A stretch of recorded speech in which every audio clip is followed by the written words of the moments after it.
Nous allons ici créer un document modèle qui permettra de répartir les tâches parmi plusieurs employés, soit dans un projet ou hebdomadaire ou également quotidien.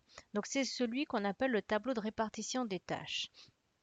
Alors, premièrement, nous allons insérer un tableau comme le modèle le demande et compter le nombre de colonnes et de lignes que nous avons besoin.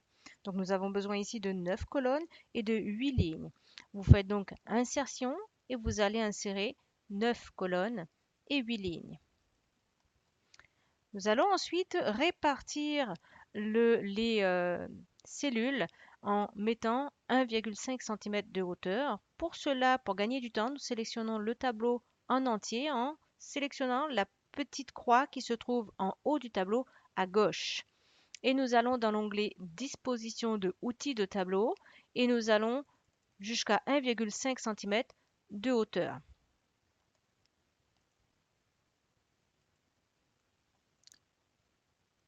Nous allons ensuite agrandir la première colonne en ajustant dans la règle à 2,5 cm la première. Ensuite, nous allons fusionner les différentes cellules nécessaires au tableau. Donc, fusionner les deux premières cellules en allant vous sélectionner d'abord et vous allez sur l'onglet Fusionner. Nous allons également fusionner les deux suivantes et les deux suivantes. Nous allons maintenant sélectionner notre première cellule et nous allons dans l'onglet Création, Bordure, et trame. Et nous allons choisir l'alignement qui permet de séparer la cellule en diagonale et faire OK. Nous allons ensuite également sélectionner l'ensemble du tableau et allons disposer le texte aligné, centré horizontalement et verticalement. Maintenant, nous allons enlever sur la première cellule l'alignement vertical et le remettre au coin gauche supérieur. Lorsque nous séparons une cellule en diagonale, le texte qu'on va y intégrer, on devra le cadrer manuellement. Donc nous allons écrire dans la première cellule, temps de travail par poste. Et nous allons en fait tout simplement le cadrer manuellement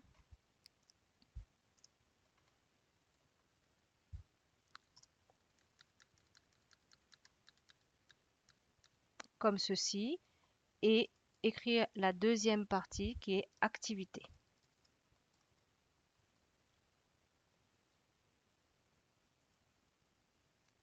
Nous allons ensuite saisir le texte dans le reste du tableau.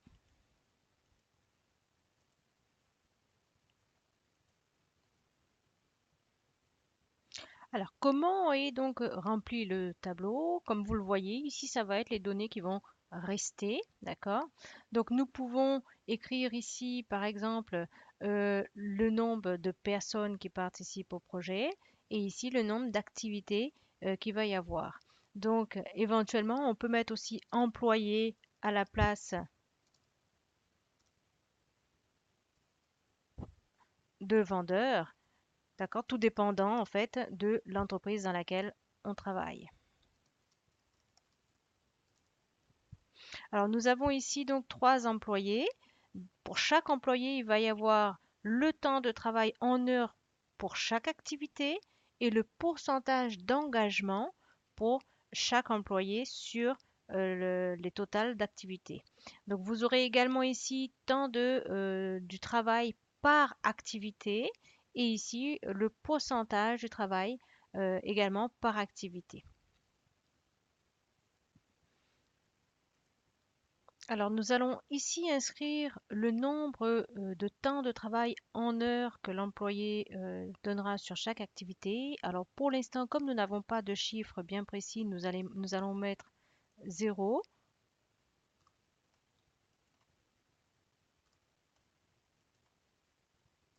et nous allons répartir ce temps de travail dans toutes les colonnes que nous avons. Alors pour gagner du temps, nous allons tout simplement sélectionner la colonne, faire CTRL-C ou bouton droit de la souris copier et nous allons faire CTRL-V ou bouton droit de la souris coller. Nous pouvons maintenant appliquer les formules nécessaires au tableau. Alors nous allons d'abord faire les sommes pour le total du temps de travail par activité. Alors pour cela, il suffit de se positionner ici dans la cellule du total, d'aller donc dans l'onglet Disposition, faire défiler le bouton Données et aller dans FX, donc qui est la barre de formule. Alors lorsque nous avons la barre de formule, il nous donne accès à la formule, nous allons saisir directement la formule que nous souhaitons. Alors ici, ça va être, n'oublions pas que pour pouvoir faire des formules dans un tableau, nous comptons donc le nombre de colonnes qui va aller et le nombre de lignes. Donc le nombre de colonnes va se compter donc A, B, C, D, E, F et le nombre de lignes 1, 2, 3, 4 et ainsi de suite. Donc ici, cela va correspondre donc à A, B et C. Donc nous avons besoin en fait du total qui se trouve dans la colonne B et en numéro de ligne 1, 2 et 3. Donc cela va donner B3 plus D3 plus F3. Et là, nous allons donc choisir le format et faire OK. Et là, il va nous donner pour le moment 0 puisque nous n'avons pas mis de chiffre. Alors, si nous souhaitons vérifier que notre formule fonctionne correctement, il suffira qu'on saisit un 1 dans la première et de faire un bouton droit de la souris sur la formule et de faire mettre à jour les champs. Et là, nous verrons que notre formule fonctionne correctement.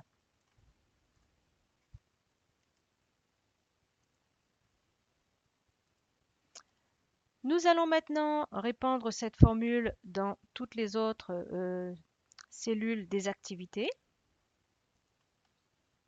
Alors, nous allons ensuite faire les sommes en temps de travail en heures. Donc, nous allons effacer le contenu et mettre la formule adéquate. Nous allons toujours aller dans FX et là, donc, on va prendre Sum Above qui se trouve au-dessus et faire OK.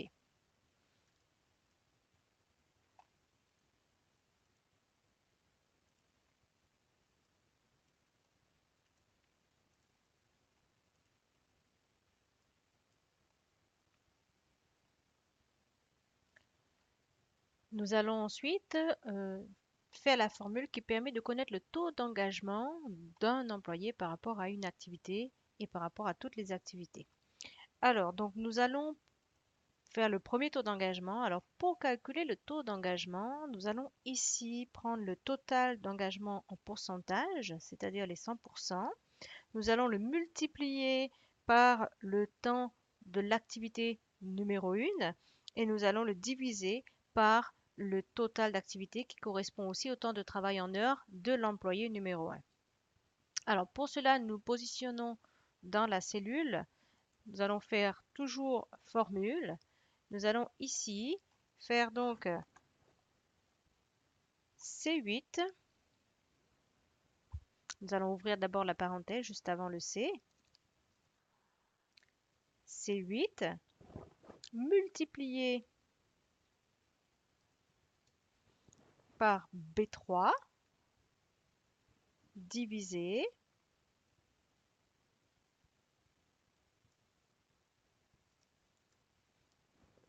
par B8.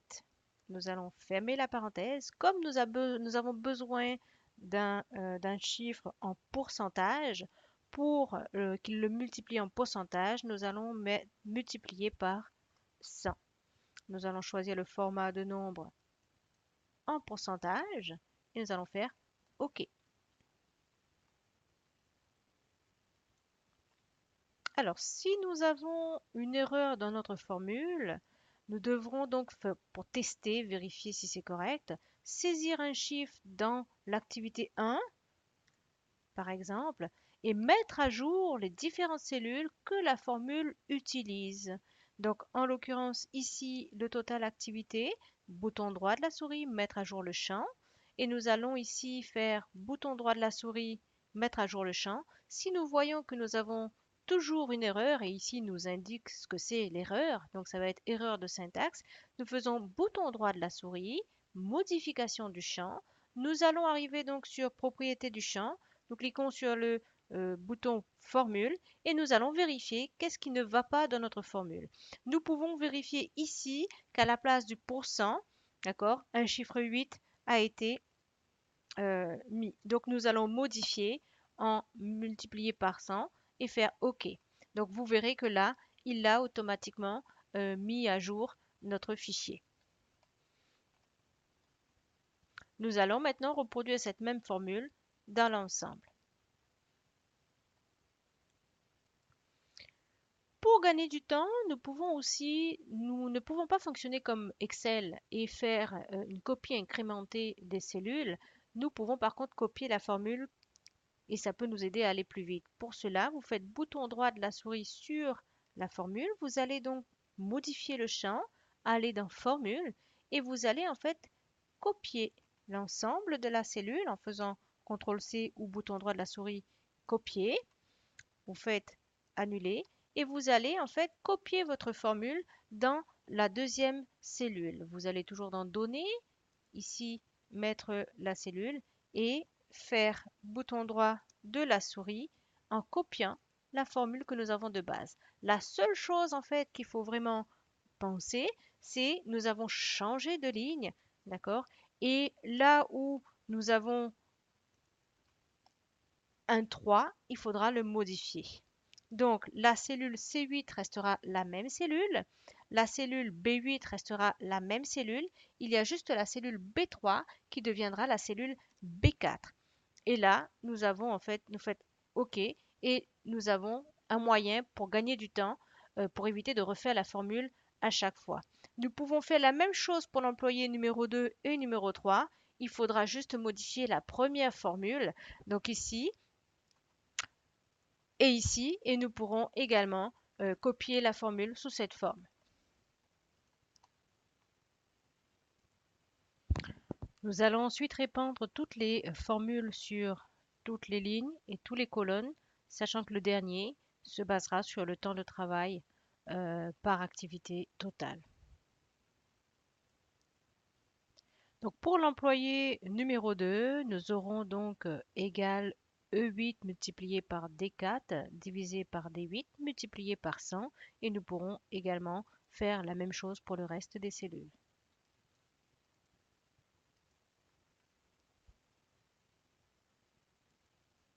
Alors pour la dernière cellule, pour la dernière colonne, nous allons avoir donc égal I8 fois H3 divisé par H8 multiplié par 100. Nous faisons également un CTRL-C pour pouvoir copier la formule. Nous mettons le pourcentage, on fait OK. Et on va pouvoir ensuite coller la formule également dans la deuxième cellule et modifier le contenu en allant sur du H4 pour descendre d'une ligne. Nous pouvons également sélectionner ces deux cellules et les fusionner. Pareil pour les deux dernières, fusionner. Et nous avons notre tableau de répartition des tâches qui est fini, que nous allons pouvoir maintenant enregistrer en modèle. Nous pouvons également rajouter de la couleur éventuellement.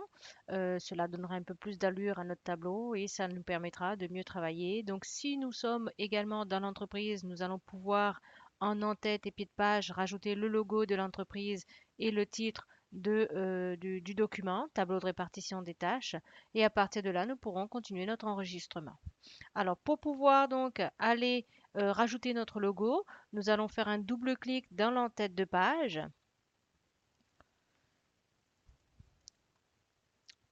Nous allons donc faire insérer un logo. Donc nous allons sur Insertion, Images. Nous allons rechercher l'endroit où est positionnée notre image, cliquer dessus et faire insérer. Donc si l'image est très grande, nous pouvons éventuellement la réduire. À partir de là, nous pouvons ensuite écrire le titre, tableau de répartition des tâches FITA importation.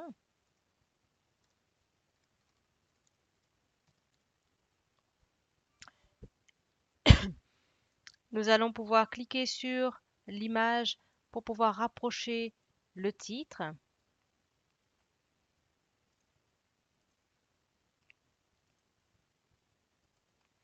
À partir de là, nous allons positionner notre curseur au début du titre et nous pouvons utiliser donc la touche tabulation et éventuellement utiliser aussi donc la tabulation globale et déplacer son texte. Nous pouvons aussi donc sélectionner notre titre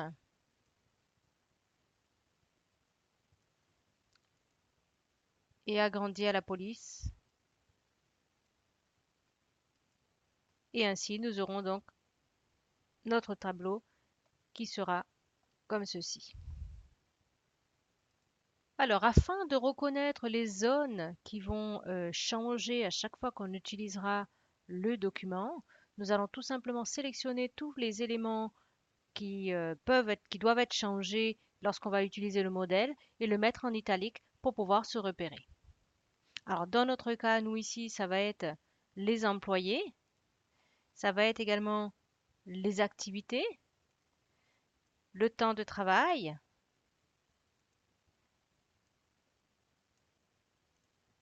des 3 employés et tout le reste est censé être donc automatisé.